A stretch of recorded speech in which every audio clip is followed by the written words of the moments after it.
Je vois des TikTok de gens, ouais, j'ai 23 ans, 24 ans, j'ai l'impression que j'ai raté ma vie. Tout ce que je demande, ça m'arrive pas, je suis maudit. Bande de fous, les réseaux, c'est pas la vraie vie.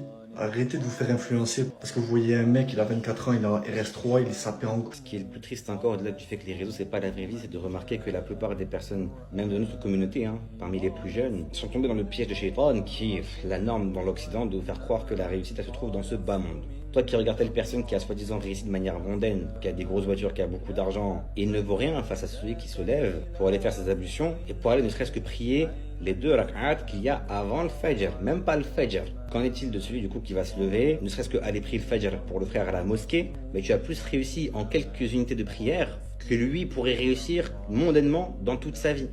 Mais c'est ça le problème, c'est qu'on est accroché à cette dunya. Allah Azza wa Jalla nous prévient dans le Coran que dans tous les cas, on préférera cette dunya. Parce que ça fait partie des épreuves, le croyant il doit croire en l'invisible. Dans Surat al-Baqarah, Allah Azza wa Jalla, dans les premiers versets, il parle des croyants en leur donnant ce qualificatif de ceux qui croient en l'invisible. Mais on est obnubilé par ce qu'on voit ici. Donc oui, ça vous empêche pas bien évidemment d'essayer de réussir aussi mondainement. Et l'islam vous encourage à faire ça. Faut pas non plus tomber dans le piège de croire que la pauvreté c'est un des piliers de l'islam. Mais il faut pas que ça me devienne une priorité sur le reste. Et il ne faut pas commencer à croire que vous ne réussissez pas parce que vous n'avez pas un risque dans le fait d'avoir de l'argent. Parce que le risque, ça englobe beaucoup de choses, la famille, les biens, la santé, la descendance, qui serait du coup moindre qu'un autre. Qui lui de son côté, si vous voyez un peu le compte de ses bonnes actions fil akhira, ça lui servira déjà à rien puisqu'il peut être mécréant. Et deuxièmement, il peut être bien moindre que le vôtre.